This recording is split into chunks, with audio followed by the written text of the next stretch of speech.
Lo cierto es que ahorita B0, esas herramientas son espectaculares y están ahorita como estaba hace muchos años el no-code, ¿no? Que mucha gente siente que es para prototipar. El no-code va a ser aún más rápido con el AI. Ahora, yo creo que en un momento ya no va a haber más que acelerar, ¿no? Probablemente. Claro. Entonces, en ese aspecto, yo creo que va a ser como la comodidad de cada quien a la hora de desarrollar. Por ejemplo, has dicho que tal vez en 5 años tienes un 95.5 y con un par de prompts ya echaste una aplicación completa. En ese punto, ¿cuál crees tú que es la relevancia o el aporte que le da a un ingeniero? Hay mucha gente que dice, no, AI te va a dejar sin trabajo si eres programador. Obviamente van a desaparecer trabajos. ¿Cómo ves tú el futuro del no-code, low-code, desarrollo de productos de acá tal vez a 5 años? Yo creo que voy a un poco tomar algo que ya conversamos durante la entrevista, es que creo que al final no code, low code, código van a ir convergiendo con AI como engranaje, ¿no? Como imán atractor de ambos mundos. Sí. Entonces yo creo que eso es lo que va a pasar.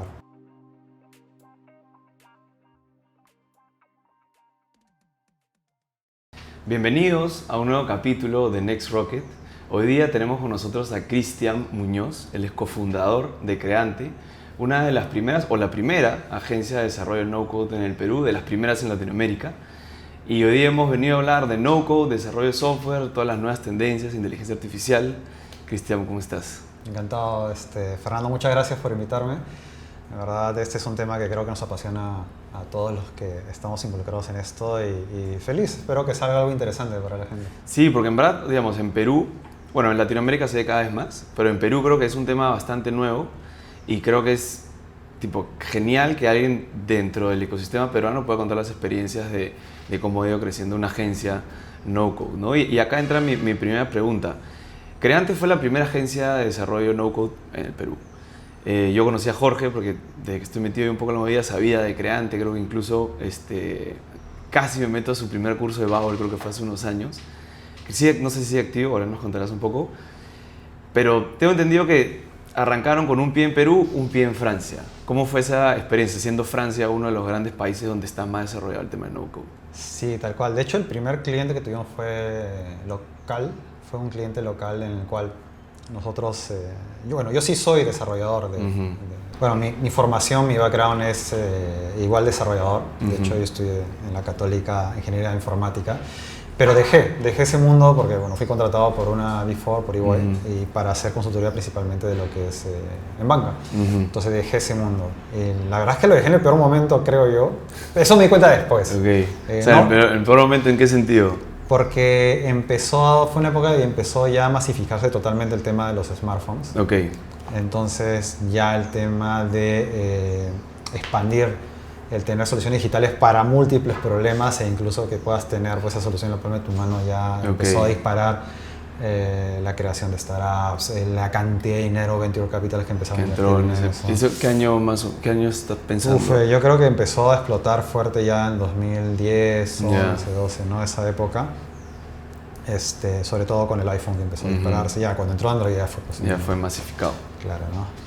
Entonces, siempre tuve ese bichito de regresar a ese mundo, pero la verdad es que no me veía tampoco haciendo una actualización a mis conocimientos, ya pasó mucho tiempo, ¿no? Igual las bases están ahí, obviamente, hasta que con Jorge justamente descubrimos este tema del mundo del no-code, principalmente porque igual nosotros, sobre todo Jorge, que fue director de una incubadora, ¿no? A veces me llamaba para ofrecer horas para mentorear y ayudar a startups, ¿no? A analizar si hacen marketing, etcétera, pero todos se estrellaban con el momento que había que desarrollar una solución digital. Es típico. Claro, no conseguían fácilmente con quién, o les costaba muy caro más que nada porque los tiempos se terminaban dilatando un montón. Pues, ¿no? Más tiempo pasas en desarrollar, más gastas, ¿no? Entonces, buscando es que encontramos todo este tiempo del no-code. Y en verdad, el concepto de no-code está hace mucho tiempo, sí, ¿no? Claro. Solo que para mí, todavía yo seguía pegado en que pues, era para hacer MVPs, landing pages, este tipo de cosas, pero descubrí que en verdad ya había dado un salto interesante. Estamos hablando 2019, ¿no? Claro. 2019. Y yo empecé a jugar, ¿no? Con Jorge Hassel y en verdad me sorprendió, ¿no? Que ya se podían hacer cosas bastante interesantes. Pues el cambio creo que ahí fue también un poco en el momento en el cual, y eso lo dijo Emilio en la conversación pasada, en el momento en el cual tú ya no te tienes que adaptar a la plataforma, sino que la plataforma se puede adaptar a lo que tú necesitas, que fue más o menos como en el 2019 para Babbel al menos, o 2020, y ahí es como cuando sientes ya el cambio, me imagino. Sí, al final es la evolución, creo que ha pasado naturalmente y que probablemente va a terminar afinándose con la IA, que después seguramente hablaremos de eso, pero todos recordamos los inicios, pues, ¿no? De que se programaba con tarjetas, ¿te acuerdas? En los 60, pues, ¿no? Eran mainframes que ocupaban cuartos. De ahí se inventó un lenguaje de programación, casi que más directo para el fierro. Fortran, cada vez más amigables en lenguaje, ¿no? Llegó un momento en que simplemente lo que ha pasado es que se añadió una capa visual, totalmente visual. La última capa de abstracción. Exacto, en el cual igual estás programando, pero básicamente es de forma visual, ¿no? Estás armando bloques, pero igual para construir bloques necesitas tener una lógica, ¿no? Obvio. Entonces yo creo que eso ha ayudado a que más gente entre en el tema de desarrollo de software. Sí. Y tú, digamos, 2020, incluso ahora creo que es como que hay un poco de paradigmas por romper en Latinoamérica al menos, pero en el 2020, ¿cómo rompiste esos paradigmas para tus primeros clientes? Para decirle, mira, no vamos a desarrollar con código, vamos a usar Babbel y deben haber dicho, ¿qué es esto? ¿Cómo rompiste o cómo terminaste convenciendo al cliente? O no sé si ni siquiera tuviste que convencerlo, ¿no? Lo que pasa es que en general empezamos primero con emprendedores, obviamente. Y, más flexibles. Antes los emprendedores había mucho de que tenía que estar amarrado sí o sí a un CTO o a alguien que supiera mucho de programación, ¿no?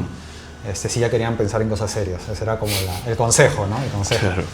Pero muchas incubadoras que te decían, si no tienes CTO ni siquiera te presentes. Exacto, tal cual, eso es lo que pasaba. Entonces, pero con esto, y en el fondo a la mayoría de gente no le interesa, ¿no? En qué está hecho atrás, mientras funcione, mientras sea seguro, sea escalable, ¿no? Entonces, lo que pasaba es que nuestros clientes eran muchos solopreneurs, ¿no? Eran emprendedores que estaban solos, no tenían el técnico al costado. Un cofundador, una primera inversión que había tenido de algo. Exacto, entonces no había alguien que lo presione tampoco por hacer código, no le interesaba hacer código y las conversaciones también era gente que entendía que lo primero que tenía que hacer era validar, ¿no? Validar y crear algo. Entonces, en verdad, sí, técnicamente, a pesar que mucha gente no le gustaba usar el término MVP a veces para lo que se iba a generar, porque pensaban que ya era algo descartable. Claro, se les traía a la mente que era descartable, cuando en verdad no, era algo que sí podía en el tiempo ir evolucionando. Ya era gente que no se quería meter básicamente en ese tema, ¿no? Querían tener la solución digital y para que ellos les libere tiempo y enfocarse en el negocio. Entonces, ese tipo de segmento creo que fueron los early adopters, ¿no? En Latinoamérica. Para Latinoamérica. Eso fue bastante interesante. Y luego es lo que tú decías, teníamos un pie en Francia porque, bueno, Jorge, mi socio, es franco-peruano. Tuvimos el primer cliente acá, que fue una aplicación en Babbel que encima terminó en los stores, ¿eh? Nuestra primera aplicación. O sea, fue en Babbel y... Hicieron toda una jugada con un wrap para que esté... Exacto. Yo no sabía que se podía hacer eso. Y también fuimos transparentes con el cliente, ¿no? Nosotros también estamos empezando en esto, entonces la verdad es que cobramos bastante barato, pero ellos sabían que básicamente... aprendizaje. Nosotros estamos aprendiendo el camino, ¿no? Y fue eso, ¿no? Nos pidieron, oye, ¿esto se puede hacer en los stores?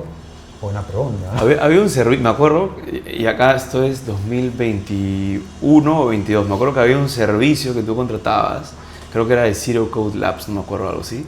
Contratabas y le hacían un wrap, un hack ahí y lo podías subir a los stores. Sí. De hecho, el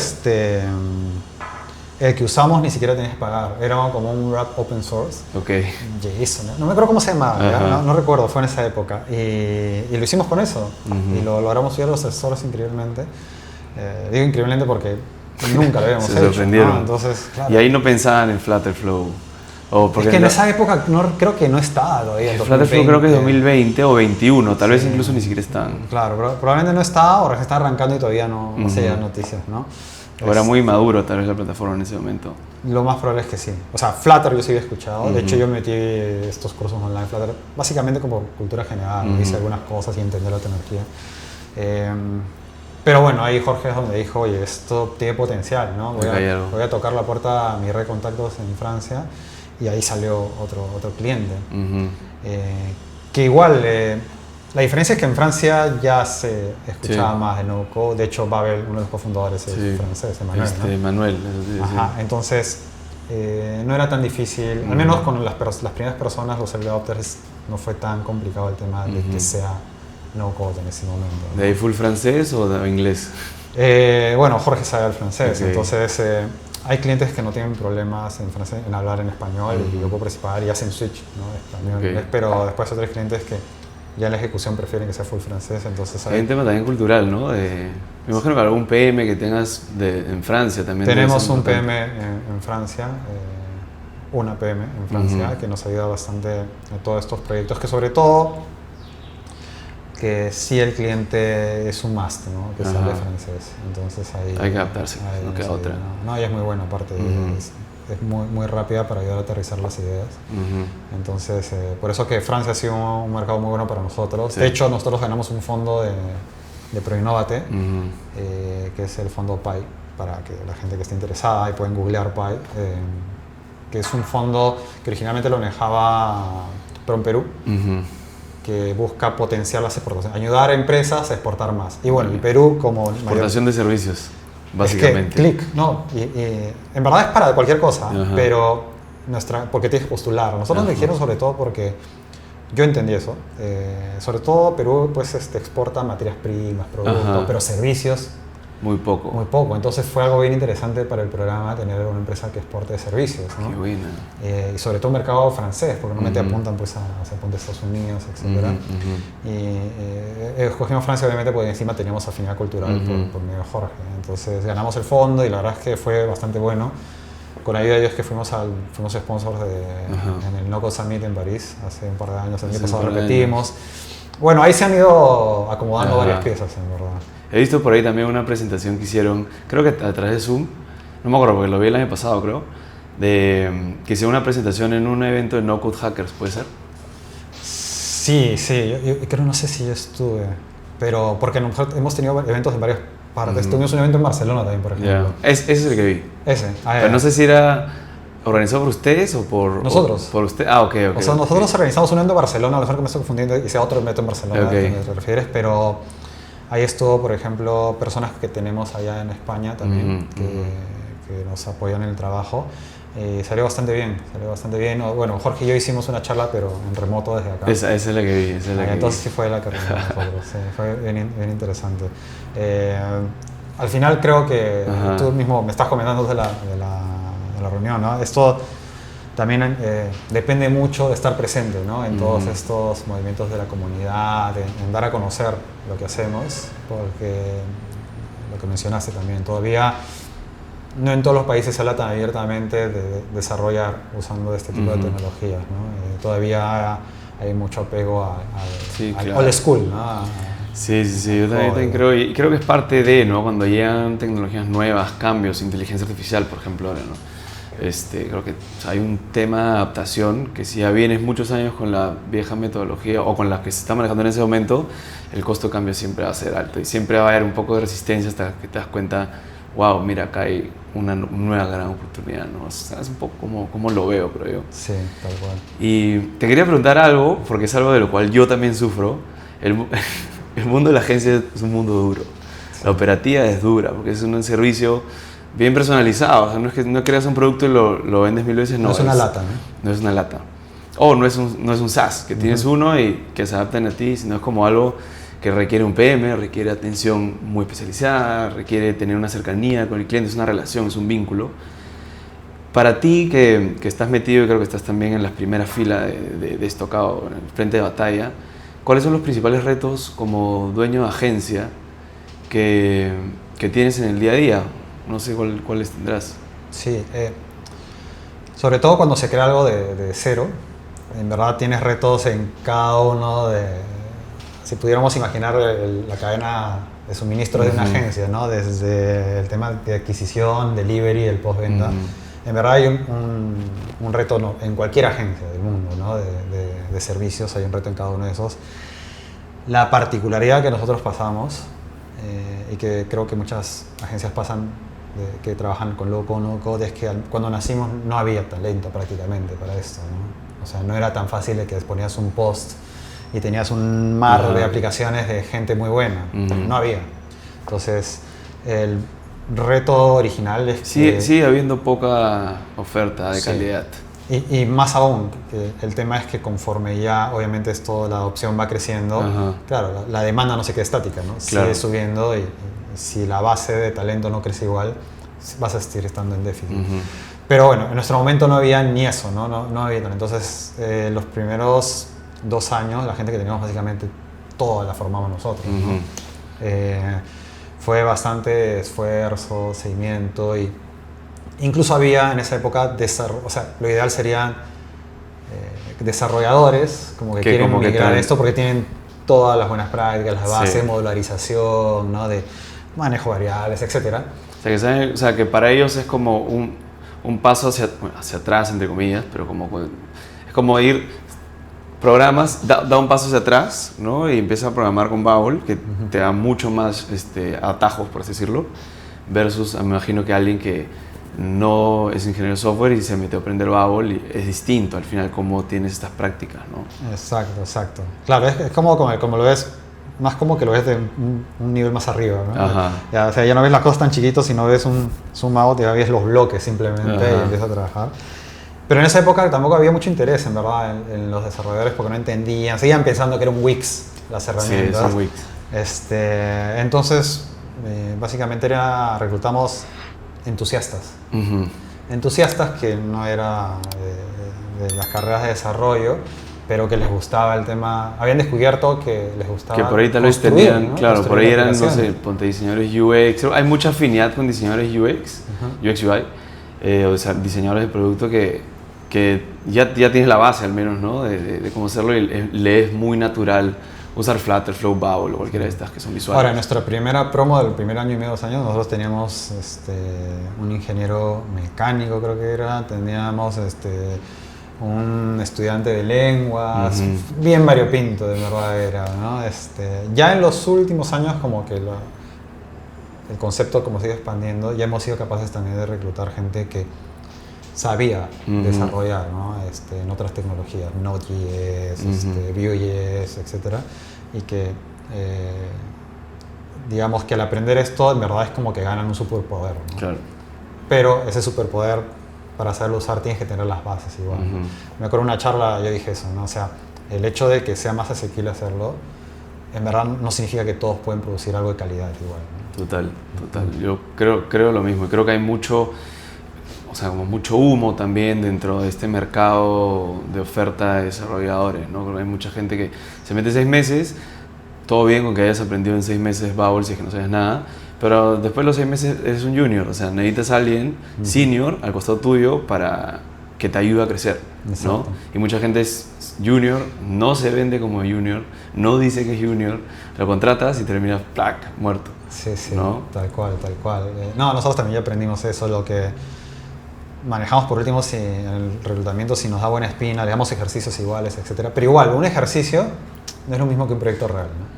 Un proyecto real no es solamente el reto de construir, sino es la dinámica, la presión de que para ti tienes que testear bien lo que estás haciendo antes de que pase el siguiente nivel de testing y entregar lo mejor posible al cliente. Entonces, incluso los primeros proyectos estamos todavía evaluando, ¿no? Esa persona, en verdad, si tiene el potencial y si no es senior y que sea coachable, pues, que se deje también guiar, que eso es importante.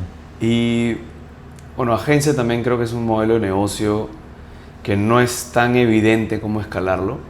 Una SaaS, tú tienes muy claro, nació para ser escalable, o otro tipo de negocios. ¿Cuáles son los principales retos, crees tú, para hacer escalar una agencia de desarrollo de software? En el estado actual, lo cierto es que para escalar igual vas a necesitar incrementar gente. Ya sea, puede ser que sea todos in-house, que los termines contratando. Que es lo ideal, ¿no? Claro, tiene sus pros y sus contras. Tiene sus ¿no? pros y sus contras. Financieramente es una gran carga porque un par de meses que baje la venta, yo veo otro y tienes que pagar. Te ajustes el cinturón nomás. Claro, lo fijo. Pero también hay otros modelos en el cual básicamente tienes como un directorio depurado de freelancers y que variabilizas ahí totalmente tu costo. Como tiene sus pros y sus contras. Pero sea la estrategia que sigas, para crecer me vas a necesitar gente. El tema es que tu factor de crecer por 2, por 3, por cada X que crezcas, el factor de crecimiento de gente sea lo mínimo posible. Claro. Y para eso obviamente es aumentar la productividad de la gente. Y la productividad, para mejorar la productividad de las operaciones va desde optimizar cómo manejas la relación con los clientes, ¿no? La ejecución, comunicación igual en medio y postventa, ¿no? Todo eso, todo el ciclo de vida, todo el ciclo de vida que tienen varias variables también, ¿no? Entonces, en el camino estar atento a las tecnologías también, como ha aparecido AI, etcétera, para ver qué parte puedes reducir la participación de personas o de horas hombre y qué partes se pueden, digamos, aumentar la productividad, ¿no? En el caso del cliente incluso, pues, si es posible que parte de las tareas que él tiene también a temas de self-service, ¿no? Con alguna herramienta o algo que ni siquiera es necesario que tú lo construyas, a lo mejor basta con que le instruyas cómo usar algo que ya existe para poder llegar, ¿no? El ejemplo típico es que muchos clientes llegan, hay unos que llegan con la tarea hecha, ¿no? Los requerimientos bien detalladitos, hasta sus pantallas. Yo como les digo al cliente, o sea, tu pantalla puede ser hasta en tu cuaderno, pero si tienes tus funcionalidades bien aterrizadas y tu pantalla, para nosotros nos ayuda a volar con eso. La descripción de funcionalidades es clave. Sí, pero hay otros clientes que un poco más fácilmente ponen el título, ¿no? Hay una breve reseña de lo que quieren hacer, ¿no? Y en el medio hay un montón de... Hay un montón de la fórmula, qué significa esta funcionalidad, o que tú me estás diciendo que calcula tal, cuál es la fórmula, de dónde sale tal, dice que tener los detalles, porque si a la mitad del proyecto estás como, oye, ¿qué pasó acá? Claro. Y nada, le echó un ojo.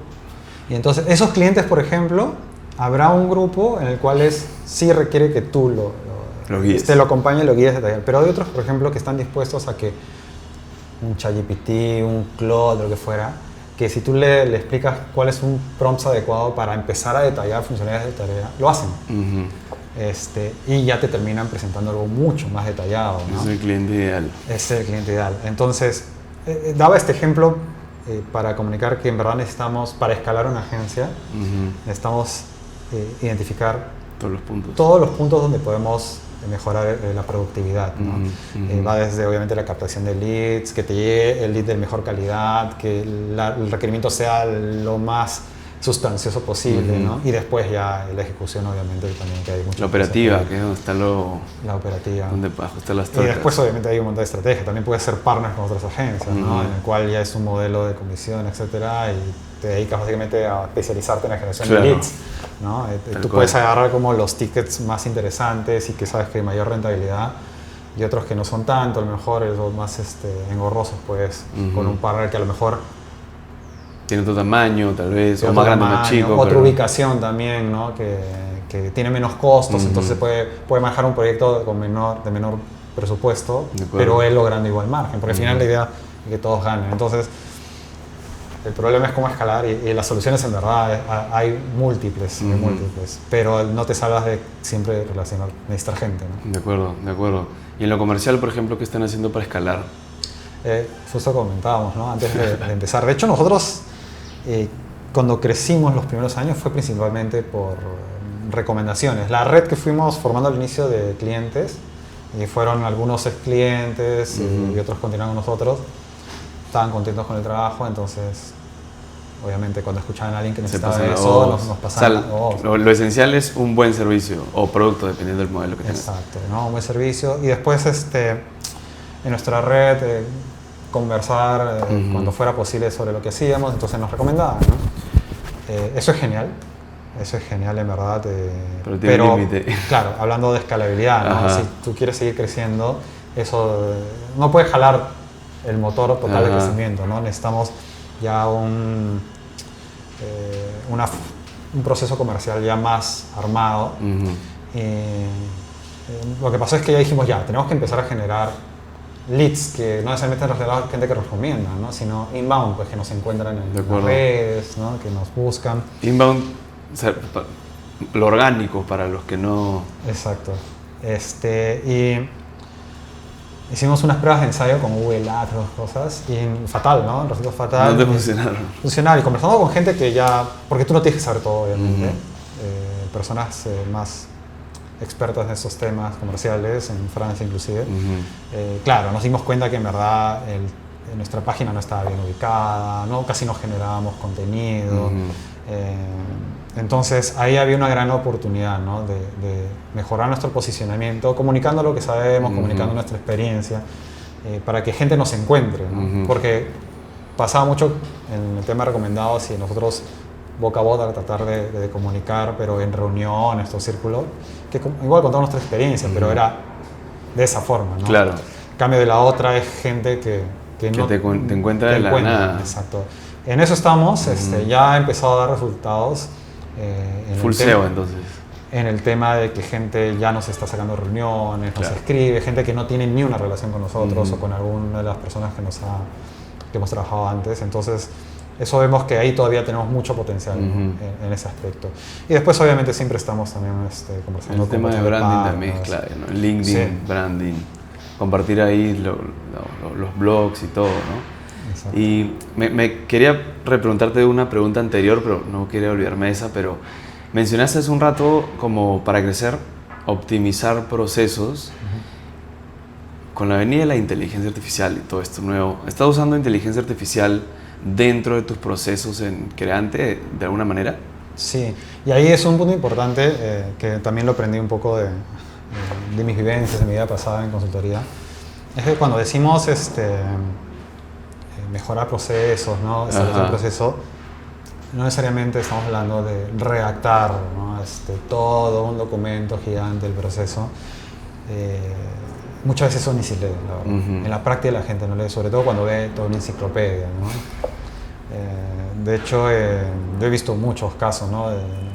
de servicios incluso que damos de mejores procesos, etc. Y claro, terminaba con un boque, un montón en el cajón, ¿no? Sí, nadie lo veía. Entonces, cuando hablamos de estructurar un proceso, tiene que ser sencillo también, ¿no? Sencillo. Una cara, una página nomás. Y si vas a detallar, tiene que ser detallar los puntos clave. Okay. No todo, ¿no? Puedes llegar en un momento a hacerlo todo, pero por último que sea iterativo, ¿no? Así en el concepto de desarrollo que decimos, oye, saca la primera versión lo antes posible, hacer una tercera, en proceso es lo mismo, ¿no? Sacar algo muy light, probar igual, y para que pegue, porque si no va a estar complicado. Entonces, eso es lo que estamos haciendo. Y con IA, por ejemplo, nos estamos enfocando sobre todo en la primera parte, que a veces es donde notamos más fricción con los clientes, porque en la parte del primer contacto, y ayudarlo a aterrizar lo que quieren, ¿no?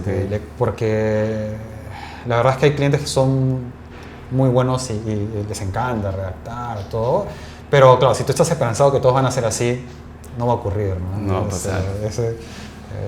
Como dicen, nunca te va a pasar en tu vida, ¿no? Eso no va a pasar.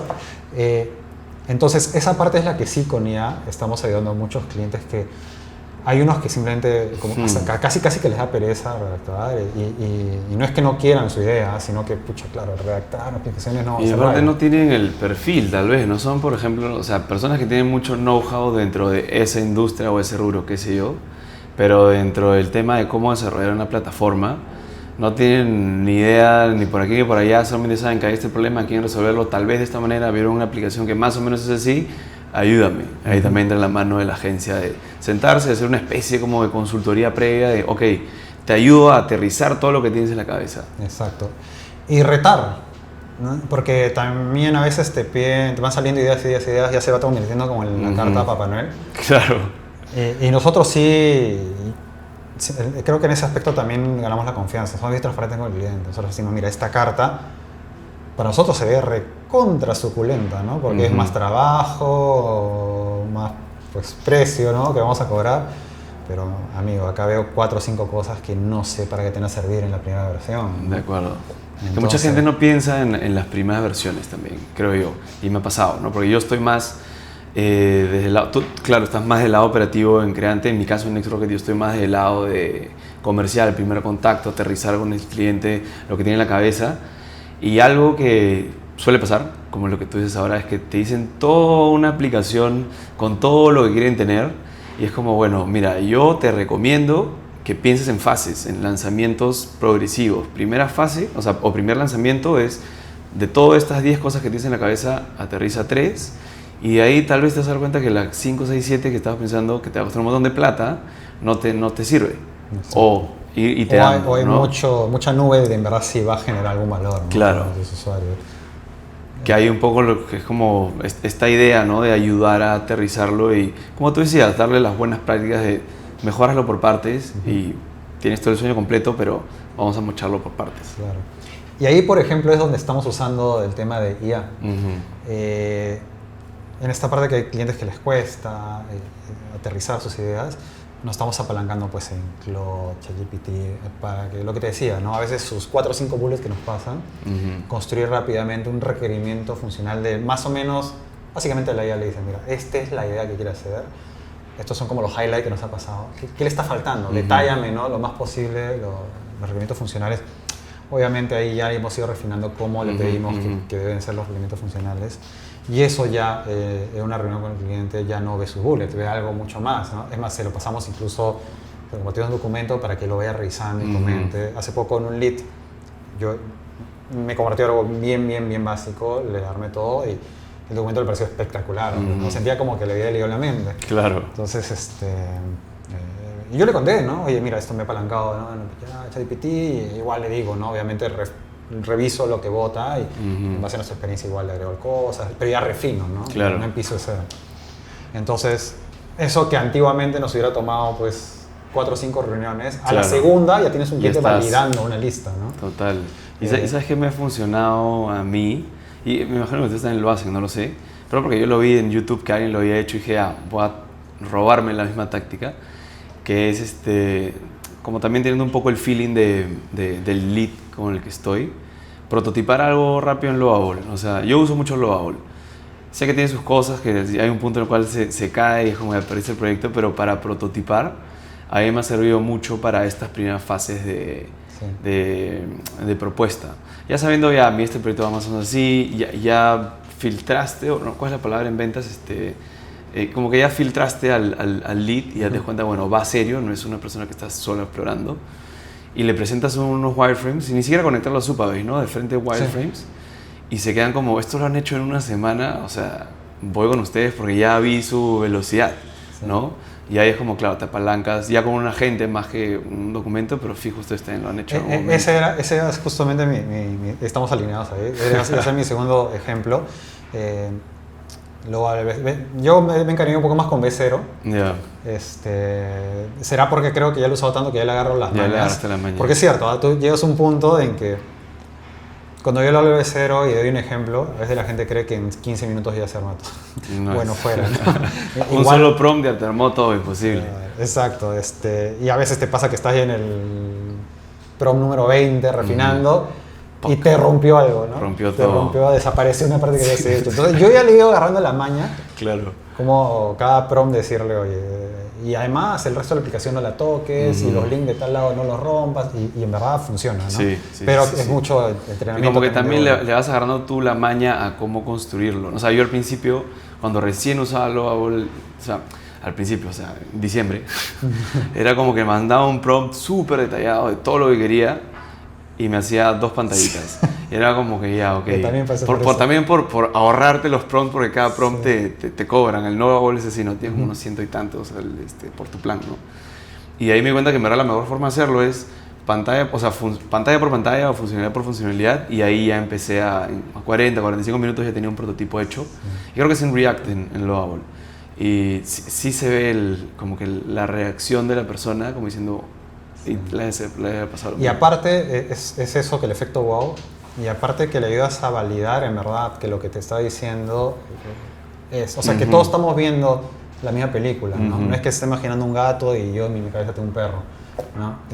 Permite eso también, validar, y te permite después llevar un proyecto mucho más seguro. Sí. Tengo un cliente también que estamos en una fase de sprint cero donde cuando ya la idea es bastante compleja, necesitamos ayudarlo a aterrizar y sabemos que va a tomar tiempo, ¿verdad? Cerramos un sprint cero, ¿no? Pagado con el cliente. Y claro, él tiene mucha experiencia en industria en particular, no da muchos detalles porque después van a saber quién es. Tu NDA. Sí. Pero él sabe mucho de industria en particular, ¿ya? Pero lo que quería hacer, los detalles de eso, él trabajaba antes en un SaaS, él no los tenía, ¿verdad? Y con el primer contacto parecía que sí los tenía. Okay. Entonces, por ejemplo, ese sprint cero se ha dilatado bastante porque cuando yo iba armando con B0 los prototipos, etcétera, pero le hacía preguntas, pero ¿y esto exactamente funciona? Pero acá ¿no? Entonces, sí, Sprint 0 es como la fase exploratoria. de concepción. Claro, el proceso. Entonces claro. le retaba en ciertos puntos y en verdad no tenía la respuesta. Y está bien, no te lo inventes, le digo. Porque esto en particular no es una aplicación de quieres hacer algo nuevo, donde tú incluso puedes decir, sí, acá le doy este tono, ¿no? En verdad esta era una aplicación empresarial tipo módulo de RP, donde o eso no es, si no va a servir para la empresa. Claro. Entonces él tenía que tomarse tiempo para investigar, etc. Entonces estoy delatando porque había varios espacios en blanco donde él ha tenido que ir a entender eso, porque yo no soy un consultor de esa industria en particular, ¿no? Soy más que un facilitador. Pero con B0 me ayudó bastante. Es más, tanto le gustó la dinámica que después me dice, oye, tengo esta otra aplicación que quiero hacer, y ya me manda un prototipo de B0. Él mismo lo... Ella lo había armado. Claro. Me dice, o sea, igual faltaba afinar cosas, pero ya empezamos como que bien avanzado, ¿no? El primer contacto ya fue bien avanzado. Claro. Y bueno, todo esto siempre me ha hecho pensar, y esta pregunta la he hecho ya a otros invitados, pero quiero saber tu opinión. Lovable, Cursor, B0 usas tú, ahora son como la meba de la inteligencia artificial, o sea, ahorita están en 0 y en 5 años van a ser otra cosa. Por otro lado tenemos el no-code, que es desarrollo visual y tal. ¿Hacia dónde crees que va a ir el desarrollo de productos? Ya ni siquiera digo desarrollo de software o desarrollo de programación y tal, es como el desarrollo de productos, sabiendo que por un lado está AI creciendo con estos agentes, el no-code, que era como la versión sin programar que tuvimos varios años. ¿Hacia dónde crees que va, no sé, en 5 años, tal vez, el desarrollo de software? ¿Cómo va a ser la nueva experiencia? ¿Las personas que están aprendiendo tal cosa van a ser obsoletas o no? ¿O deberían adaptarse? ¿Cómo lo ves como en un futuro cercano? Sí, es una discusión que creo, o al menos un pensamiento que todos estamos tratando de descifrar, ¿no? Una bola de cristal para eso. Voy a empezar con cómo está ahora y a ver cómo sería, ¿no? Lo cierto es que ahorita B0, esas herramientas son espectaculares, y están ahorita como estaba hace muchos años el no-code, ¿no? Que mucha gente siente que es para prototipar nada más, ¿no? Porque ahorita está en el 70-30, ¿no? El clásico 70-30, que apunte prompts, puedes llegar al 70% de tu aplicación, pero para el 30% ya necesitas tocar el código y saber qué estás haciendo, ¿no? Porque la puedes fregar. El no-code, en cambio, ya está mucho más maduro en ese aspecto, ¿no?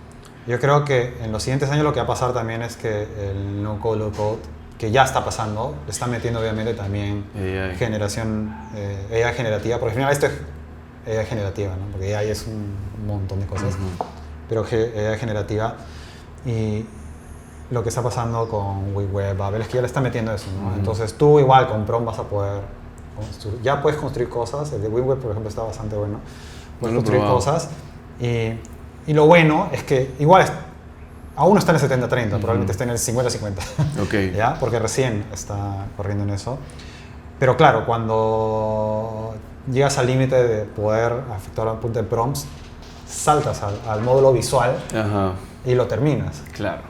Entonces, ese refinamiento, tú tienes el control hasta el último momento. Con el otros algo que seas un developer que conozcas, es el framework que genera el React. El React no puedes. Por más que exportes el código, lo cargues al cursor y refines aún más, ya no es 70-30, sino 90-10, hay partes que igual vas a necesitar meterle mano, ¿no? Claro. Entonces, yo creo que ahorita eso está ayudando a los no desarrolladores, sobre todo, a prototipar, a utilizar sus ideas, etc. A los desarrolladores sí le está ayudando mucho a ganar mucho más tiempo. Entonces creo que el desarrollo tradicional va a acelerar, va a ser mucho más rápido. El no-code va a ser aún más rápido con el AI. Ahora, yo creo que en un momento ya no va a haber más que acelerar, ¿no? Probablemente. Claro.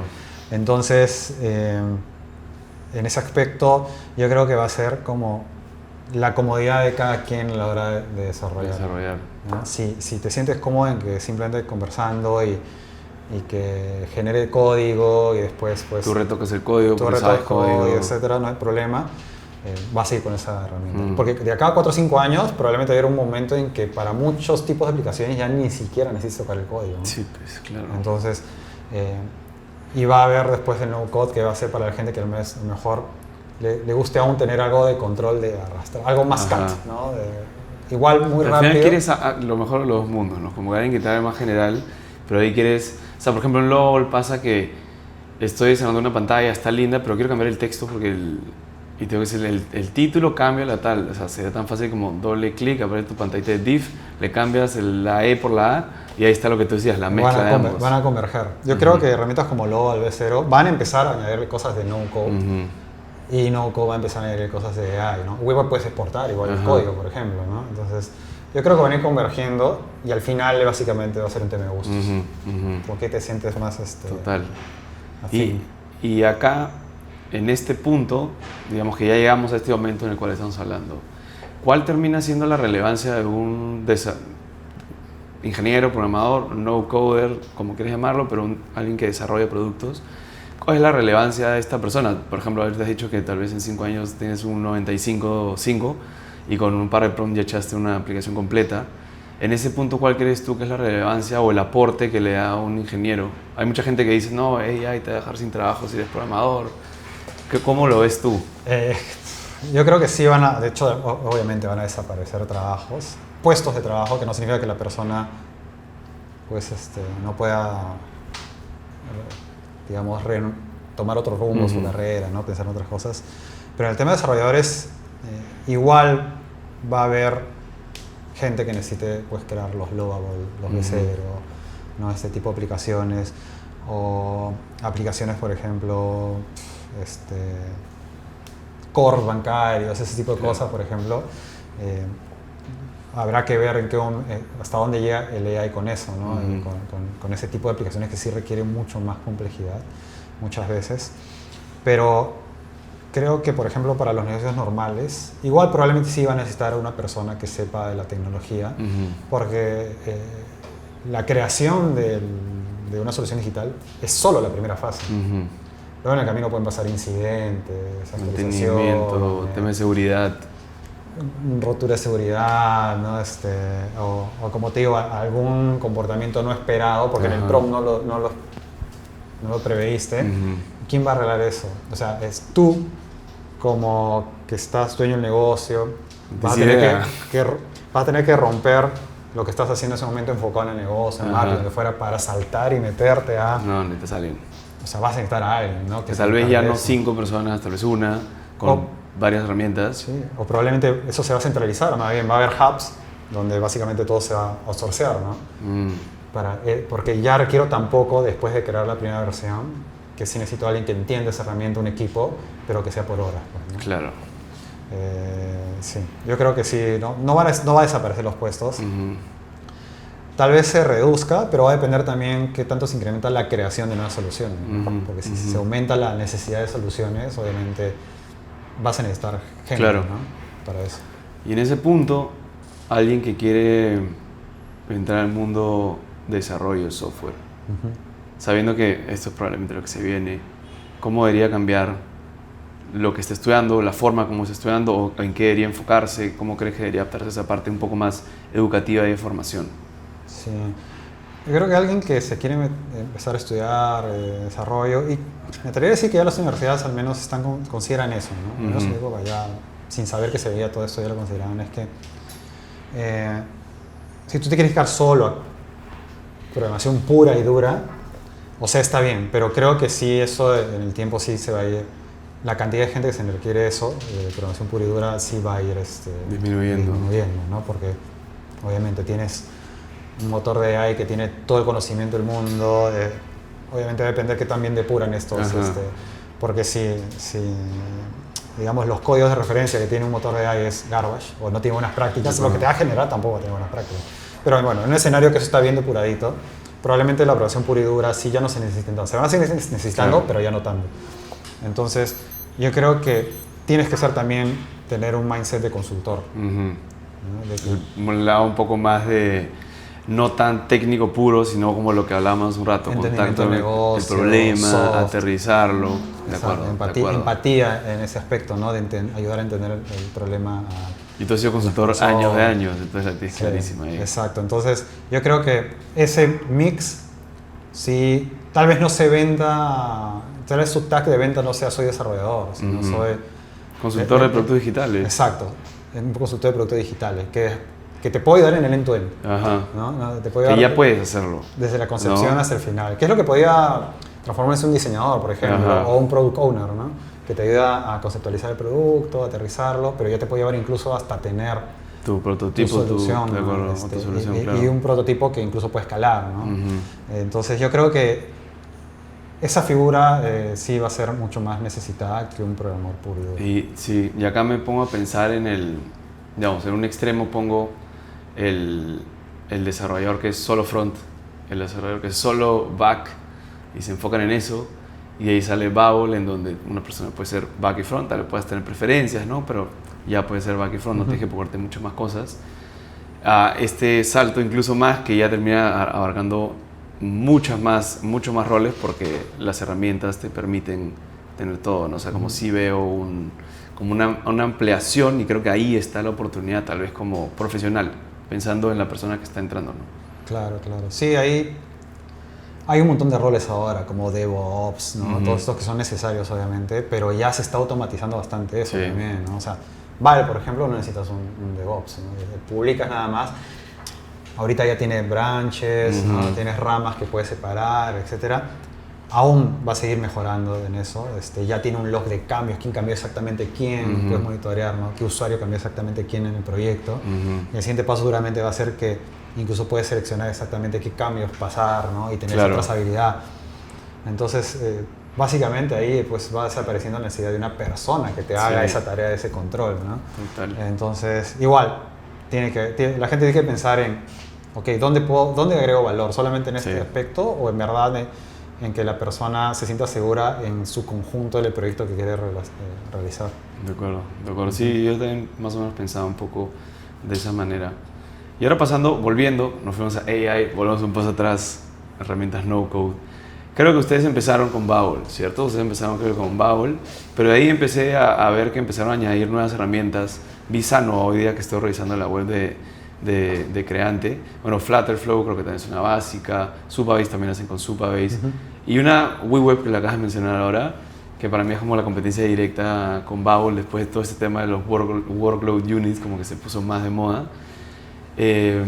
¿Cómo están como diversificando en temas de herramientas no-code? ¿Cuáles cogen en qué tipos de proyecto? ¿Cuál es su lógica para escoger una u otra? Sí, es una buena pregunta. De hecho, empezamos a explorar otras herramientas básicamente por los casos de uso que nos venían llegando, ¿no? Por ejemplo, nos llega un proyecto donde necesitamos conectarnos a la Open Database del gobierno francés para propiedades, y entonces constantemente estás rescatando millones de datos, ¿no? Entonces, Sano. Claro. Ahí Sano es un más, ¿no?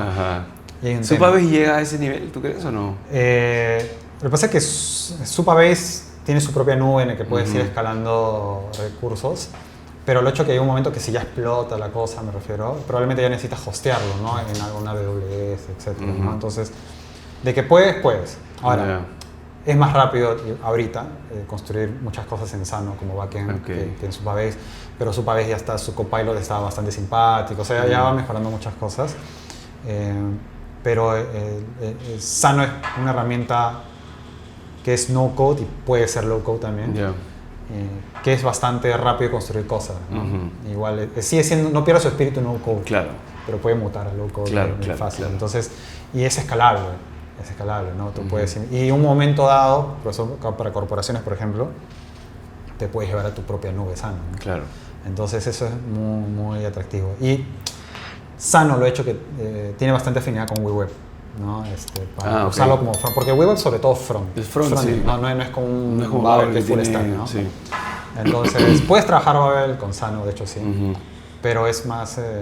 no es tan amigable. Es más natural con su propia base de datos. Más rápido es la conexión también, entre la velocidad cuando ves el proyecto es más rápido que Sano. WeWeb te da la ventaja también de poder exportar. Eso es lo que te iba a decir. Y esa era una pregunta que me parece bien importante, porque hay un punto en el cual el cliente o el proyecto requiere tener propiedad sobre tu código fuente. ¿Tú cómo has visto este tema? Bueno, Babel no te lo permite, pero ¿has visto que sea realmente un impedimento El tema de que no puedes exportar tu código fuente y después hacerlo escalar por tu lado. No, yo creo que depende del segmento, del tipo de cliente, ¿no? Por ejemplo, un corporativo, nosotros hemos trabajado de los dos tipos. Clientes corporativos que Babel no les interesa exportar, porque dentro de su backlog de proyectos ya saben qué tipo de proyectos van a trabajar en Babel, que lo pueden sacar rápido y lo limpian en su backlog. Obviamente, si tienen que tocar su core, claro, no lo van a hacer en Babel, ¿no? Pero tal vez el front en Babel.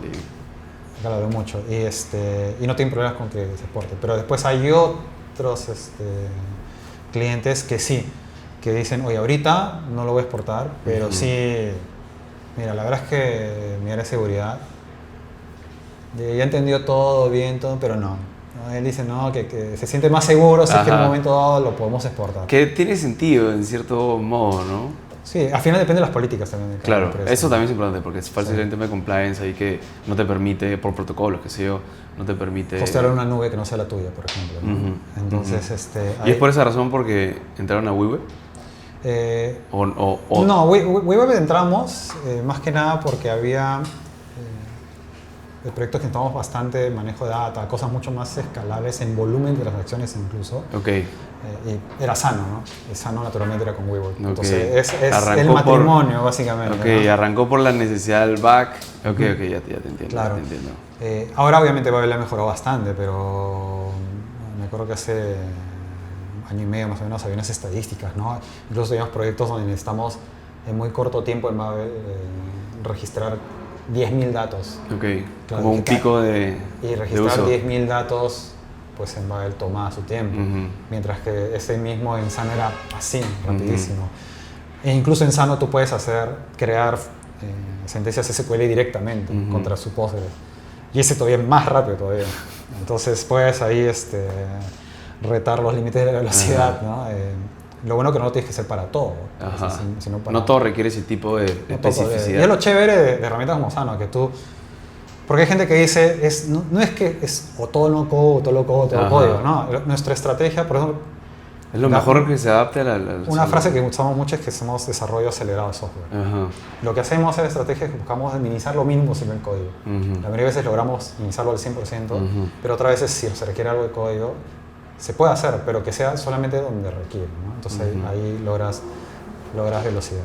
Y volviendo siguiendo con las herramientas, cuando has pasado de Babel a WeWeb, ¿cuál crees que han sido las principales diferencias? Aparte de las que nos ha dicho ahora, pero ¿qué tipo de problemáticas resuelve WeWeb que tal vez Babel no? Sí.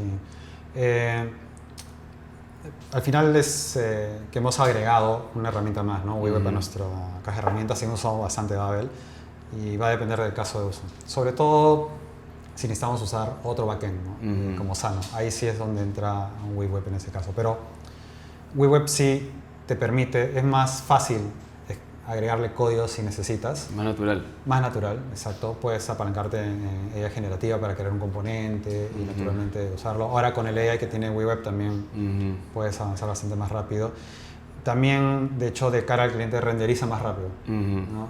Es que también WeWeb fue creado ¿qué? 2012, 13. 2013, sí. Sí, ¿no? Entonces, claro, WeWeb fue creado pues hace 4 o 5 años, sí. ¿no?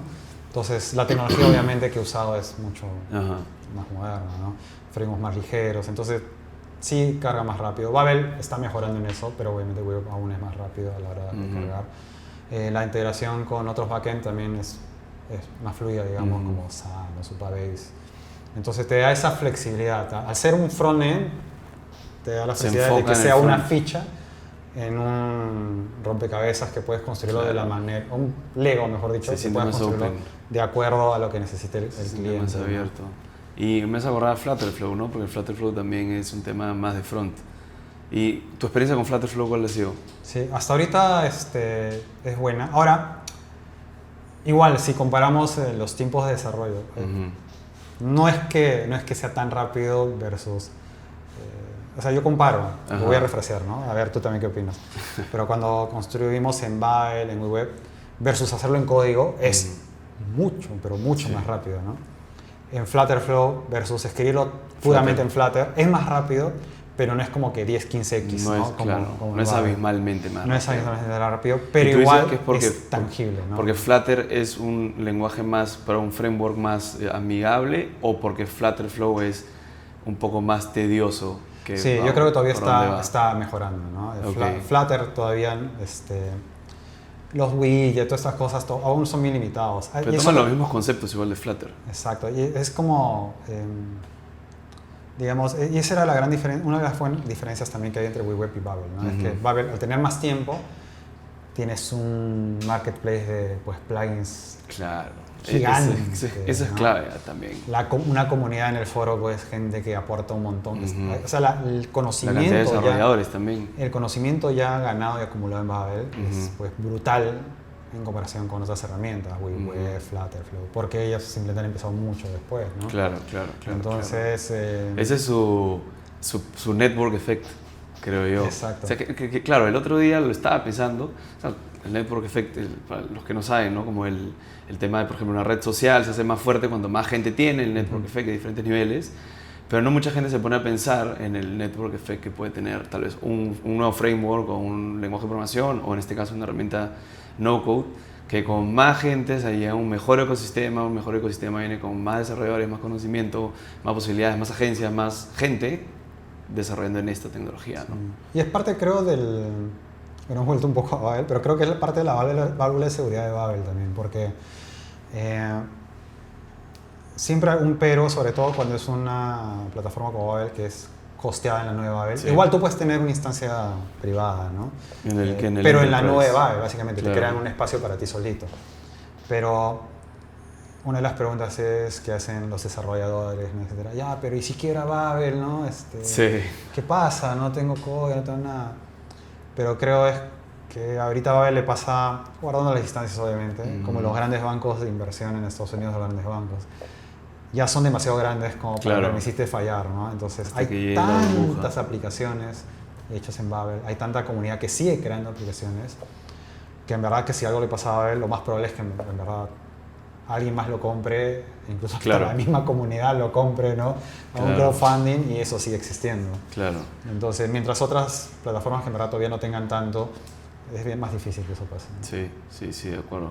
Bueno, entonces tu experiencia con Flutterflow ha sido igual positiva, pero no tan... Claro, simplemente fue un tema de entender, ¿no? Claro. De entender, oye, acá sí, ganamos velocidad, todo, pero yo tenía, digamos, una línea, un listón que estaba ya bien arriba en temas de velocidad. Ya, claro, ¿no? Como la expectativa está más... La expectativa en temas de velocidad, pero sí es buenísimo, o sea, es buenísimo, igual lo seguimos. Nosotros sí estamos trabajando con Flutterflow. Ahora que eso está claro, digamos, es también más fácil explicarle al cliente a la hora de proceso de ventas, ¿no? De entender también qué esperar con Flutter. Porque también tengo averiguado con otras agencias también que usan Flutterflow, y me explicaban el scope, me decían me ha tomado tanto tiempo, pero me parecía demasiado realmente, pero ¿qué tanto? Pero claro, es que yo lo comparaba con Babel. Cuando ya entendí mejor la cosa, es claro, sigue siendo mucho más rápido que hacerlo pues en código, crear una aplicación móvil, el comparativo, ¿no? Que quieres hacer, ¿no? Claro, yo simplemente no lo estoy comparando de la forma correcta. Claro. Tengo que compararlo versus crear de otra forma una aplicación móvil. Correcto. Bueno, me ha parecido genial la charla, no quiero quitarte más tiempo. Me ha parecido bastante, y espero que la gente que nos escuche también bastante, con mucho conocimiento y mucha carnecita sobre este tema que en verdad recién se está empezando a hablar. Y quería cerrar con dos preguntas.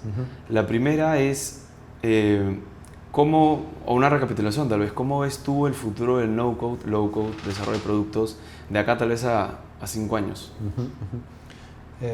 Yo creo que voy a un poco tomar algo que ya conversamos durante la entrevista, es que creo que al final el no-code, low-code y código van a ir convergiendo con AI como engranaje, ¿no? Como imán atractor de ambos mundos. Sí. Entonces yo creo que eso es lo que va a pasar. Va a terminar siendo una herramienta que se apalanca bastante en AI y al final va a depender del gusto de cada quien, ¿no? Del gusto de cada quien, de cómo se siente tranquilo. Hay gente que no quiere ver código. O sea, ¿cómo es en su vida? Yo conozco personas, ¿sabes? De verdad, que no quieren saber nada de código ya, habiendo entendido y empezado a usar no code. Tengo un cliente que Incluso ellos tenían una agencia de desarrollo tradicional hace mucho tiempo y descubrieron Babel y su emprendimiento lo hacen en Babel. Nosotros los ayudamos y ellos dicen, no, jamás voy a escribir una línea de código. ¿Para qué? Dice, si voy a hacer con todo esto, ¿no? Obviamente lo está llevando a un extremo, pero como para... Pero para él, en su problema, la solución no requiere código y para él ya está. Y claro, y hay personas que ven lo Babel, B0.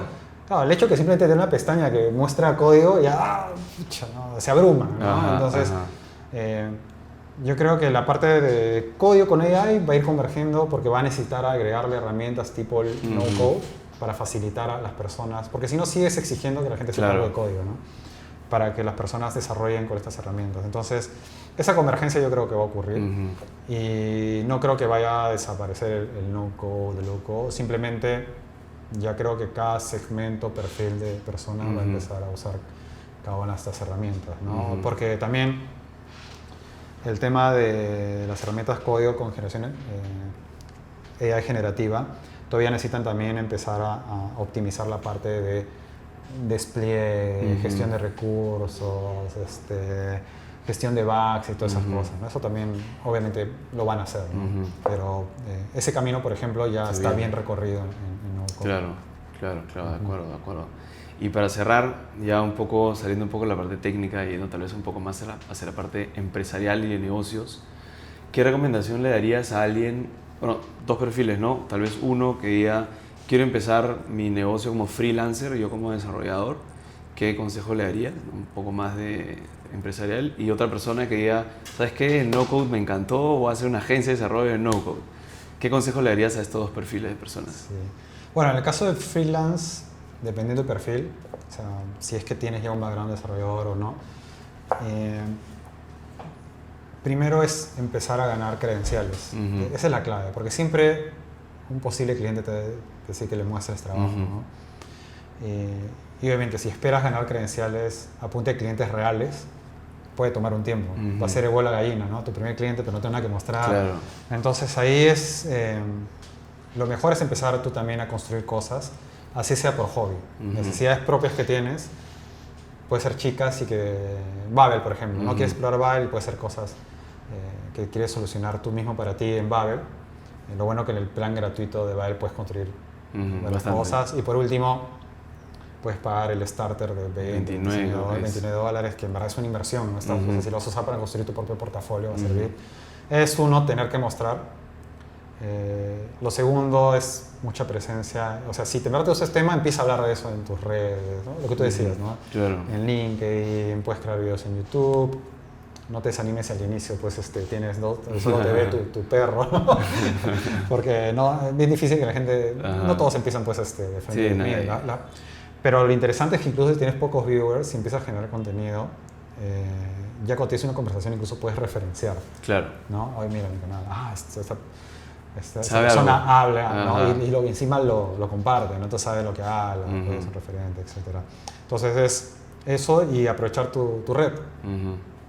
Y esto aplica en verdad no solo para el tema de freelancer, no, para cualquier cosa, ¿no? Tienes que empezar a estar más en contacto con tu red y no solamente cuando sea un cumpleaños, no solamente cuando alguien se muere, ¿no? O sea, en verdad mapea tus amigos del colegio, universidad, de trabajo y diles para tomar un café. Ni siquiera es necesario que lo invites, ¿sabes? Muchas veces, ¿sabes? A lo mejor si es muy lejano se puede decir, tengo un café, pero a veces, muchas veces tú le dices simplemente que cuando tomo un café, va a hacer un catch up, etc. Y la oportunidad de salir. Y claro, te va a atracar, ¿verdad? Te va a aceptar. Lo que sí es que esas conversaciones tampoco las llegas con un mindset de vender algo, no es que te vas a aparecer con tu aspiradora, ¿no? Es hablar simplemente de con tu licuadora para venderle. Claro, la Master Duster, ¿no? Es conversar en qué anda cada uno, ¿no? Y la curiosidad sale normalmente. De hecho, a mí antes me costaba bastante eso y ahora, o sea, yo le he escrito a gerente de una corporación acá que en mi vida había hablado con él y me he presentado todo, y le he dicho escuetamente lo que va y en un momento le he dicho, sería chévere que conversar, ¿no? Yo también estoy en línea, puedo conversar, y ya, o sea, atracan. Y yo le digo, eso no es una conversación de venta, simplemente es... No te voy a vender nada, simplemente quiero conocer, conectar, un poco networking al fin y al cabo. Exacto, un poco de networking, saber qué hace cada uno y ya. y la verdad es que sale, sale. Entonces, mantener eso, tu networking, mantenerlo tibio al menos, ¿no? Que no esté congelado. Claro. Eso es importante. Entonces, porque si no, para un freelancer lo más difícil es la venta. Sí, total. Lo más difícil es la venta, pero también la venta no cae del cielo, ¿no? No cae del cielo. Y siempre Y el tema del freelancer creo que también va de captas uno, empiezas a chambear y esos 2 meses que te dura tu proyecto no estás vendiendo porque estás enfocado en eso, y ahí cuando arrancas de nuevo, volver a vender, y creo que ese es el círculo donde arrancas, caes, arrancas, caes, arrancas, caes. Sí. Ahí claro, por ejemplo, si estás en medio del proyecto, tratar de igual separarte de un espacio para seguir reuniéndote con alguien en tu networking, seguir generando contenido. Y es más, para que no te quede tanto tiempo, incluso lo que estás desarrollando en el proyecto, ¿no? Si has encontrado un reto o incluso algo que en verdad no era tan difícil de hacer, pero lo has hecho por primera vez, lo puedes comunicar, ¿no? Mira, no sé, pues, por decir algo simple, ¿no? Acá, ¿cómo puedes integrar, no sé, para hacer sign-on con Google, ¿no? Para hablar algo muy sencillo, ¿no? Entonces, incluso lo que estás haciendo en tu proyecto, obviamente, sin romper un NDA ni nada, claro. pero lo puedes comunicar y ir aprovechando para seguir on track, ¿no? Entonces, porque sí, es lo que dices, ¿no? Igual el pipeline se tiene que mover, porque si no te va a ocurrir esto, ¿no? Si desde que empiezas a generar pipeline hasta que cierras un negocio, imagínate, ese ciclo te dura 2-3 meses y esperas a empezar de nuevo a que acabes el proyecto, vas a estar 3 meses en la fosa, ¿no? Sí, total. Entonces, a no ser que en tu pricing ya metas eso, 3 meses que vas a estar para tu próxima venta, ya esté en tu pricing del proyecto. Y en el tema de agencia, es bastante similar, creo yo. Uno, empezar chico. No decir, tengo tanto dinero, voy a contratar un staff de 5 personas, ¿no? De golpe. En verdad no. O sea, va creciendo poco a poco. Poco a poco, conforme amarrar la contratación al crecimiento, ¿no? del proyecto. Si tú eres una agencia, normalmente, o sea, si quieres poner una agencia, normalmente tú también es lo que pasa, ¿no? Tú eres también desarrollador al inicio. Claro. Entonces, es como que empiezas una agencia casi freelancer, ¿no? Igual ganas el primer proyecto y conforme creces, evaluar si en verdad necesitas sumar a alguien y evaluar estos 2 tipos de estrategias, ¿no? Si contratas full time o empiezas parte de tu esfuerzo a identificar freelancers confiables en que les puedas dar incluso ejercicios y ver si es alguien en el que puedes confiar, ¿no? Y darle primeros proyectos no tan riesgosos para evaluar si en verdad el pata mantiene la comunicación, no se desaparece. Eso, aunque la mayoría no sepa, pasa mucho. Que contratas, desaparece y te quedaste ahí en el... Y por eso ese era nuestro gran temor. Por eso es que nosotros trabajamos hasta ahora con full in-house. Tenemos gente muy crack, muy crack top, in-house, pero también tenemos casi gurús localizados para que sean casi coach para tal vez retos muy complejos. Pero hasta ahí está llegando hasta ahorita nuestro tema de freelancer, ¿no? Igual siempre estamos atentos porque sí nos hemos cruzado con 2 o 3 freelancers que han demostrado ser muy confiables, que básicamente en épocas donde no teníamos ya mucho ancho de banda. Pero así, ¿no? Encontrar freelancer, de verdad, uno tiene que ser muy estricto. Sí, muy estricto total. Bueno, Cristian, me ha encantado la conversación. Las experiencias que contaba me he sentido bastante identificado. Espero que la gente también definitivamente va a estar identificada con eso. Y nada, te agradezco por darte el rato de conversar un rato sobre no-code, de esta industria que nos gusta tanto. Y a todos los que nos están viendo, muchas gracias por vernos. Pueden seguir a Cristian en LinkedIn, pueden seguir a Creante también. Y nada, nos vemos en un siguiente capítulo. Cristian, muchas gracias. Gracias, me ha encantado, me he divertido.